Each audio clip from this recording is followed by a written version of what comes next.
We're delighted to welcome Lydia back again for another one of our sessions on education healthcare plans. These are always very popular, and we have a lot of people who have joined us today.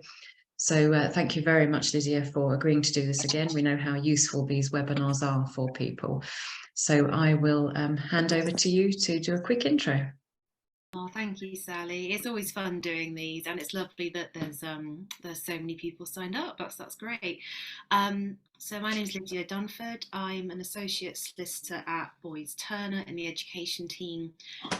We help parents of children and young people with special educational needs with their EHCPs. We also work with deputies, case managers as well. And today I'm going to be talking about one section of EHCPs in particular, which is Section E outcomes. So what are the Section E outcomes in an EHCP? So they are the benefit or the difference made to that child or young person because of an intervention. And that definition is in the Special Needs Code of Practice, which is a really useful document just to be aware of anyway.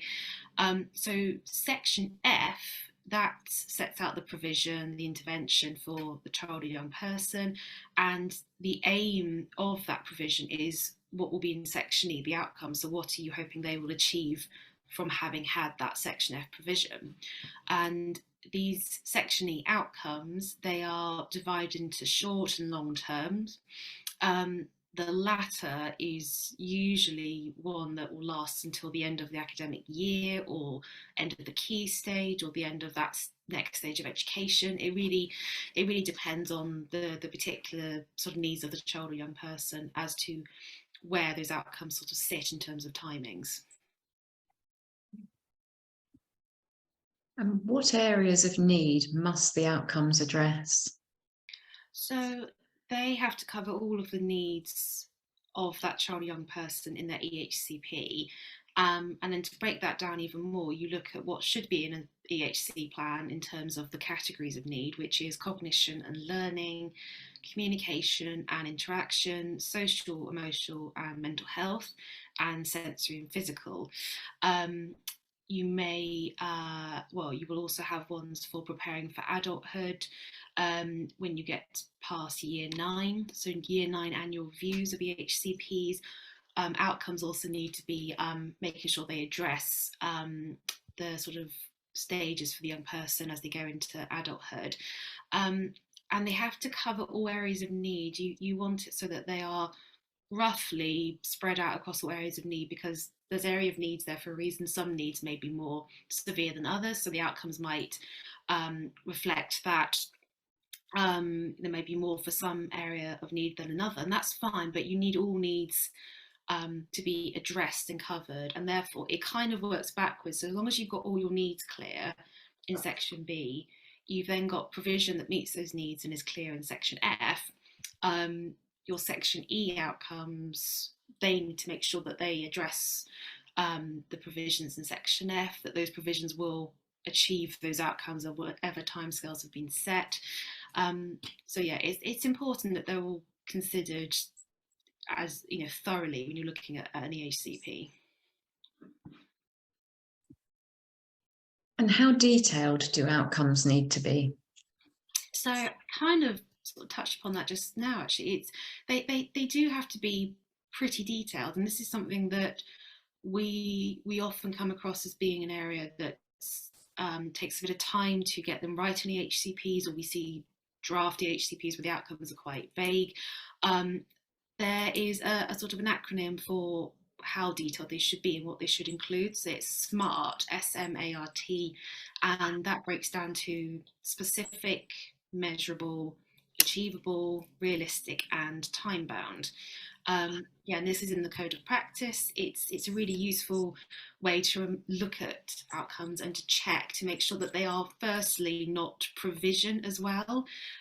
That's something that we come across quite a lot as well, is where what the child or young person will receive is set in as an outcome. So it will be they'll receive weekly speech therapy sessions to help with social communication, but that's not telling you what they're going to achieve, that's telling you what they're going to get. So you would look at that and go, okay, well, because of those weekly sessions through the school year, by the end of that year or the end of that term or key stage, what will they be able to do in terms of their social communication?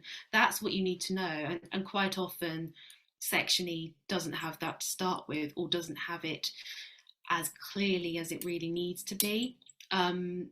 Because ultimately, if you don't know the exact details of these outcomes, it's really hard, if not impossible, to see if progress is being made to achieve them. And that's the whole point of them. Otherwise, they're just there not really doing anything. So the level of detail is really important, and that can take time to get right. It can also require updated therapy or expert evidence if that's not already there, or if the professionals who contributed to the draft plan through the EHC needs assessment, if their advice could have been a bit more detailed or thorough, it might need looking into at an annual review or once the plan is finalised, just to try and get them as smart as you can, really. How many outcomes are needed? So really, I would look at this and say be reasonable and realistic based on the EHCP and what you've got in terms of amount of needs, the provisions, etc. It really does depend, because some areas of need, like say cognition and learning, you might have it where there's only say 2 or 3 outcomes, or other areas like say sensory and physical, there might be greater areas of need, so you might need a larger number across the whole board. It really does depend. But it's also balancing. Well, actually, these have all got to be ones that are going to be the school or college or the setting will be having in the back of their minds to say, right, how far are we along to meeting these? So if you've got so many, that's going to make it potentially a lot harder for them to say, right, well, how are we doing with all these outcomes? Some may not be there may be no progress made to them because of just there's so many to work through, or there are lots which are quite similar. So again, looking at how the outcomes are wording, sometimes ones can be combined, or sometimes they're repeated in sections. I've come across that before in plans where they're you might have one in communication and interaction, and then one in social, emotional, mental health, and you go, well, actually they kind of cover the same thing, so do you need them twice? So it's really having that discussion with the school or the college, with relevant experts. If there's any therapists recommending them, say, well, what are they going to be able to achieve? And it comes down to the individual needs. There's not really a right or wrong answer as far as I see it. It's really just actually what is clear that the child or young person needs, rather than just putting loads in for the sake of it when there's no chance that they will be met. And that's kind of worse to do that. So yeah, it really does depend on what the EHCP is, or what you're hoping it's going to include by the end of it. Thank you, Lydia. A question has popped up, and actually it's very interesting, and one I didn't know. The Section E outcomes seems to be all education based on a person being in a specialist setting, and that stipulates what the outcome should be. Why can we not input care needs into the section? It doesn't make sense that we only have care provision needed in Section G, but we don't document what the actual care is earlier in the document. Does that make sense to you, Lydia? I think so. There's maybe one that needs a follow-up, but in general, so with Section G, so with healthcare, they should be, the needs should be in Section C of the document. So kind of education is in B and F. Health needs are in C, and the provision is in G. So it should be the same as education, where you have needs clearly in C, and then you have provision that's clear in G. Often that's not the case, and it does take time to get that right, especially if there are clear health needs there. It should be clear. You can also have it where there are healthcare plans as separate documents, and some children, young people have those as well as EHCPs if they've really got quite significant medical needs, it depends what their needs are, but that's also something that sometimes they have. It should be in there and clear. I suppose Section E, it's education based. That's the kind of focus of the document. It covers health and care, but education is the kind of, I suppose, the primary area. But I would also say if there's any health needs that are in relation to education, anything that educates or trains the young person, then that's educational rather than health. So you would argue and say, actually, that needs to go into B, it needs provision in F, and it needs an outcome in Section E. But yeah, it may be something to talk about, kind of separately, just because it might be quite case specific, but that's an overview. Great, and I have another one here. Okay. I was part of an EHCP process and we submitted it with the school. It was later amended by the LA that it became quite, and after that it became quite vague. Does the LA have the authority to amend that document? We are, however, going through a tribunal process at the moment. So by the document, you mean the EHCP? Yes, the local authority does have authority to amend it. They are responsible for it, so they can decide, even if there's not an annual review, they could decide the plan needs amending. The key point is, what evidence are they relying on for those amendments? If it's become vague, why have they done that? Is there a reason? Have they just done it to save on costs, as an example? I don't know. But the fact you're in a tribunal, that gives you the chance to formally challenge those changes and say if anything needs to go back into the plan that's been taken out or has been reduced or is vague now. So you and the local authority will go back and forward through the tribunal, making suggested amendments to the EHCP, relying on what evidence you have, querying anything you don't like that they've put. It's just the way the system is, but you are in a tribunal, so you can challenge it. Thank you. So what are my options if I do not agree with the outcomes listed? So outcomes are slightly different to basically almost the rest of the entire EHCP. If you've got a final EHCP, so like the question we just had where you're going through a tribunal, the tribunal panel themselves, they can make decisions about Section E, but only if they are directly impacted from a change to the Section F provision. So if you go into a tribunal process, you've kind of got to use the time, rather than thinking, well, the tribunal themselves will decide about Section E, kind of using that time to put forward any changes to the local authority. So through that back and forward process, with any other changes you want to Section F or B or other sections you might have that you're challenging, you use that time and see if the local authority will agree to look at changes to Section E. It doesn't always work. It depends on your local authority. Some I found are more willing than others to look at them. Others will say, no, Section E is not within the jurisdiction of a tribunal, we're not going to do it. But you won't lose anything by trying, and especially if you've had an annual review before getting to this tribunal, and you've asked for the Section E outcome to be added or updated or made them more smart. You can then just fall back on that. If the local authority hasn't done it, you've then already got that to say, we still want these changes, they still need to be done.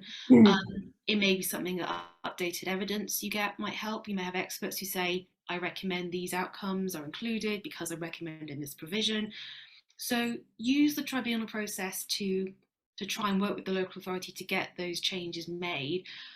If they don't agree or the tribunal says it's not within their remit to do so, your next option is to then go for the next annual review and to say, right, we want these changes or we want new changes.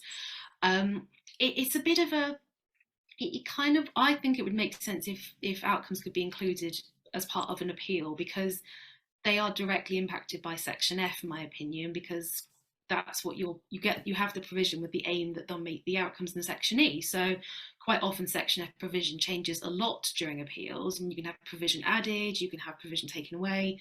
I think it would make sense to have them included, but the tribunal can make decisions on them, but it's not a kind of don't rely on that. That also depends on the tribunal panel you might have for your hearing, and kind of their take on any Section E changes, and are they directly impacted from a change in Section F? Because if they're not, they may go, well, that's not for us to decide, you decide at your next review. So yeah, I would say try and talk with the local authority about it, and just in kind of basic sense, you need the outcomes to be updated and smart, and if they're not, now is a good time through an appeal to do that, wouldn't you think, local authority, and then just see how far it gets you. Generally that's it, but otherwise you prepare for annual reviews, and that's where you would put forward updates to outcomes from whichever experts or professionals are involved. So it's worth bearing them in mind. It's always worth checking to make sure that they are where they should be. Are they up to date? You don't want to see outcomes where, you know, that they're massively out of date. You know, for an example, I have an EHCP at the moment where it's from 4 years ago. Everything's massively out of date, and you know, it clearly all needs updating, including the outcomes, because you go, well, things have moved on a lot since then, and you decided not to make changes, but everything, including outcomes, are going to need changing because the provision's now out of date. There's out of date references to that provision from years ago. So it's always worth checking. It's always worth, and getting advice if you're not sure. I suppose that's the other thing. If you're not sure, you know, an annual review, or you've started an appeal, you're thinking about an appeal, you know, get advice, even if it's just initial advice, because it might just steer you in the right direction with what to do. Gosh, Lydia, and that's a shame, because it might take time then to update everything, especially it can do, and especially if you go, you know, if nothing comes out of a tribunal to look at outcomes, and it's like, well, wait for your next annual review, and then there's no guarantee at that the local authority would make those changes anyway, so you might end up doing it, repeating it. But I'd like to think most local authorities would be willing to look at changes to the outcomes in an appeal, because you've got the whole document in front of you, you're making lots of other changes, you're spending a lot of time checking it anyway, so you think, well, why wouldn't you just include that? So yeah, I you know, I can't think of a time where I haven't put forward proposed changes, you know, during an appeal to a local authority, said, right, well, while we're here, what do you think of these? And they'll usually do what they do with other changes. They'll get their experts or any involved to look at those proposed changes to the outcomes and say, do you agree? Is this smart enough? Does it need, you know, something else? Is this one relevant? So that in theory, they'll do that same sort of process, you know, and work with you.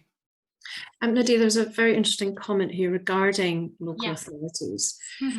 Different LAs seem to follow different formats. Surely they should all be following the same heading. Some list under heading clearly, others do more of a story.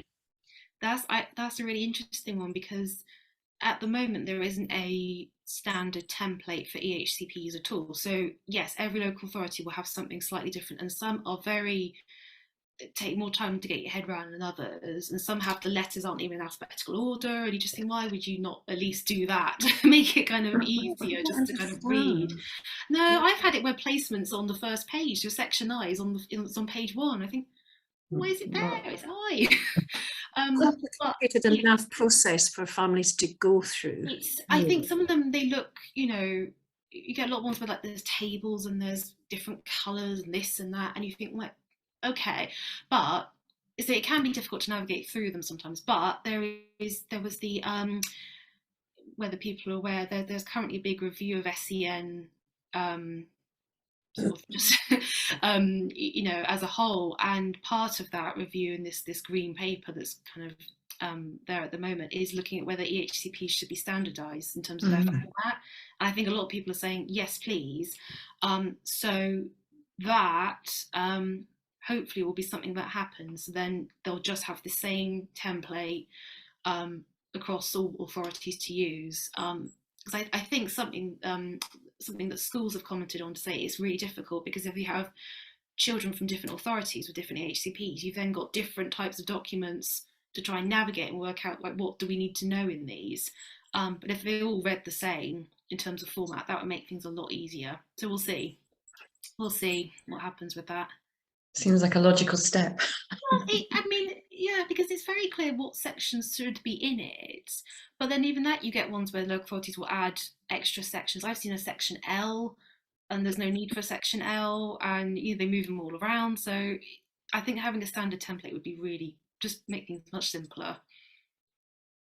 In terms of when are the outcomes looked at and kind of like, okay, this is what was achieved, is that always at the annual review? Annual review is the time, because that's the time when you look at the rest of the plan as well. You look at the needs. Are they relevant? Is the provision relevant? Is the placement still working? And yes, outcomes you look at, because then you're planning ahead for the next year, the next key stage. Are they moving up to the next stage of education? Are they going to post 16? So yeah, it's during them, but often they'll have shorter term outcomes as well, that will be more frequent than an annual review time sort of span. So you might have termly ones. So in theory, progress should be updated and sort of reviewed throughout the year, and there should be provision for that anyway in section F to say, therapists will review termly or half termly, and so it should be kind of ticking along if the provision's there. Yeah, it's really kind of that time. If there's obviously concerns before an annual review, you'd ask for an emergency review or an interim review if you felt that there was was difficulties and it needed to be reviewed. Regarding the longer term outcomes, thank you, Fiona. I think we did miss your question at the beginning. I apologise. She asked, and I think we've been told by the LA that the EHCP should only have longer term outcomes. For example, at the end of key stage, the school needs to set any the school needs to set any short term ones. Is that correct? So what I would say to that is the short-term ones from the school, pupils often who have EHCPs often have IEPs or something equivalent anyway, and they will often have have alongside an EHCP. They will should have short-term outcomes anyway, and often there's links to those IEPs in an EHCP anyway to say, look at meeting these outcomes or targets. I will need to double check if it's only the school that has to set the short-term ones. My understanding was that no, it can be long or short terms. Again, it depends what's needed, but I will have a look and just double check and then let you know if there's anything specific about the one school needs to set. Like I say, saying that they do have often IEPs alongside anyway with outcomes, as well as the EHCP ones. So I'll have a look and yeah, I can let you know afterwards. That's no problem. I am seeing another one there, but I'm sort of messaging people. I think it's more possibly, and I agree. He's talking about some of his LAs and is living in the dark ages. But I am saying to people that please, if your questions are not being answered, they will be covered in the I've gone completely blank. Either the fact sheet or directly by Lydia, yeah. And directly by Lydia. We can pop up your email address, Lydia. Thank you. Yeah, that's fine.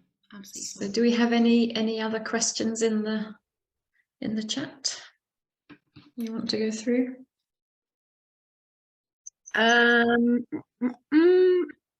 Gemma, I wasn't quite sure what your question was, which was if they remove provision with no actual evidence to do so and what that was related to. Is it okay to unmute, or would you rather I typed it in the chat?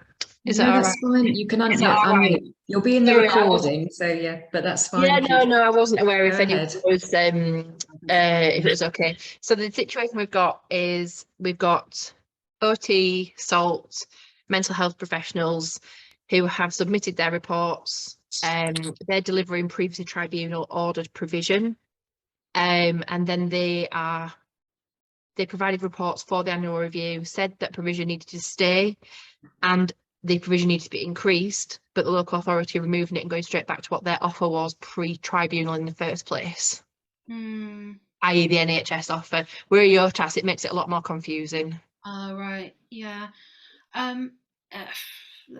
That's rubbish, first off, that they've done that. I mean, you could, so you've just come out of a tribunal, did you say? So we came out of tribunal, tribunal ordered EHCPs, which were 19th of November, 21st of December for both my son and daughter.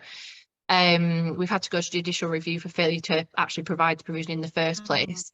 We're now in annual review and they're 6 weeks late for the legal deadline for providing me with the draft. Right. If I don't receive it tomorrow, then we're not going to be able to finalise the EHCP by the 9th of December. So it's just constant failure to adhere to legal deadlines. No, that's not on. That's really bad.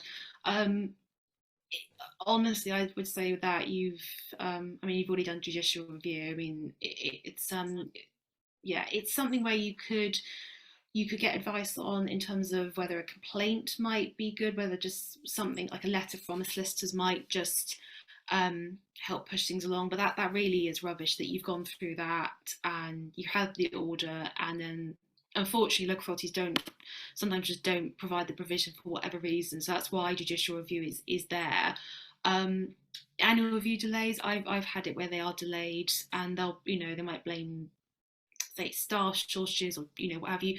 That's not, none of those reasons are valid. There's a legal deadline, as sounds like so there are options to threaten complaint, to say go to the head of children's services or equivalent, say you're getting legal advice, so there are options. Just unfortunately they are it will take a bit of time, but yeah, something I'd be happy to chat with you about separately if you wanted, Fiona. Yeah, I guess the main issue at the moment is getting around this removal of provision that's previously been tribunal ordered, and then just saying, well, we can take whatever advice we want to, and obviously the wait for the tribunal is a year or more at the moment, so we'd have to wait for a year without provision that they should be getting.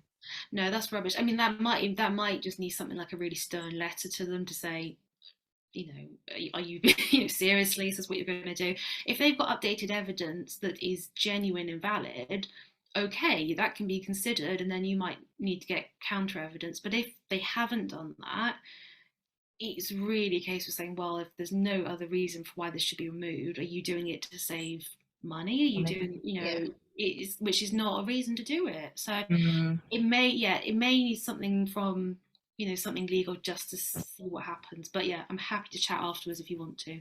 Yeah. Would you say that it's in my favour that those professionals are actually commissioned directly by the local authority, i.e. they are their professionals? I didn't take a personal budget under the EOTAS plan because they wouldn't provide enough funding. So they're actually the LA's professionals. Who recommended the provision that was agreed, and then that's what's being reduced? Is that? So the provision that's already in the plans were provided from my private reports. Oh, right. They've commissioned the therapists to implement that provision. Those therapists who are currently working with both of my children now are saying that that provision is relevant and necessary and it needs to increase. But the local authority have employed, so to speak, those professionals to deliver that work and are paying them directly. Right. I would say honestly, my email can be passed over, or my email. Yeah, I've got that. I'll follow up. Drop me an email and we can arrange time to chat in more detail. If that's okay, that'd be amazing. Thank you so much. No Thanks for your help. That's all right. Super.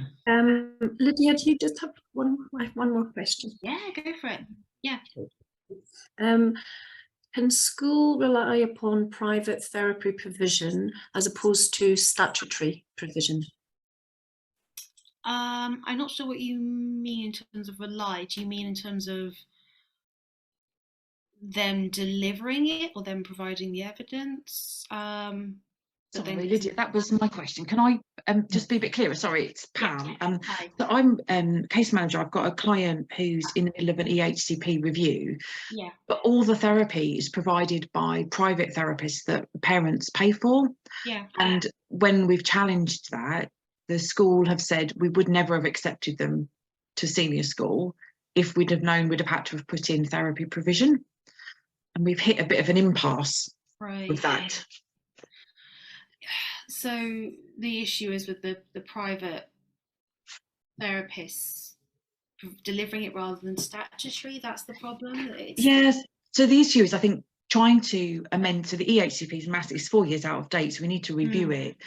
But school want to write into the EHCP the provision that the private therapists give. And I'm just a bit concerned that that ties parents into having to pay for it as opposed to there being statutory services. I see. Yeah, I see what you mean. So in basic terms, with Section F of for provision, it's not something where you can set out it is to be delivered by a specific therapist. It might, if the local authority agreed that the private therapist would deliver that because they haven't got anyone, then that's different. If they say, okay, have your private ones, but you pay the cost difference, parents, because we've got statutory providers, but you don't want them, it does. Yeah, it kind of does put that on parents to say, well, if you want these specific ones, and the local authority has alternatives who are suitable and cheaper, then parents would make up the cost, basically. Again, it's probably something worth having a chat about. So yeah, feel free to drop me an email, Pam. We can arrange to have a chat. I think. Thank you. That's all right. Super. Thank you. Good. So we have been recording this and it will be available on our website. And if you haven't attended all of these, please do have a look on our webinars, because we do have a lot that Lydia has done. So it's covered right from sort of different stages of it and going through lots of different kind of subjects. And so do have a look at them if there's any that you would like to have a look at. There will be an accompanying fact sheet as well, and we'll email that to you, and also when the recording is live, in case you wanted to just go back and listen to it or share it or anything. And Lydia has kindly said that she will be doing another webinar for us in the future. And if anybody has any specific subjects that they would like Lydia to cover about EHCPs, please send them to us, and we'll be happy then to pass them over to Lydia, who will accommodate those if she can. It's always nice to actually have sort of subjects that people are really saying, well, I could really do with some more information about, whatever it is. And if we've already covered it, obviously, then we can let you know if it's in a previous webinar as well. So thank you so much, Lydia, as ever, just so helpful and so useful.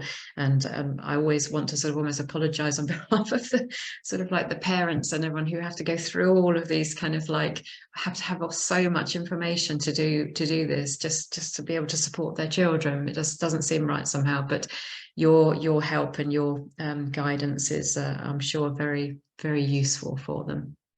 It's always a pleasure, and yeah, my email's there, so if there's any follow-up queries, please just get in contact and I'll see what I can do.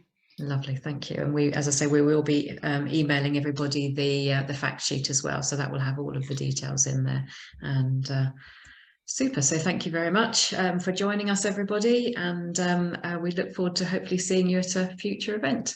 Thank you. Lovely, thanks. Yeah. Bye for now. Bye.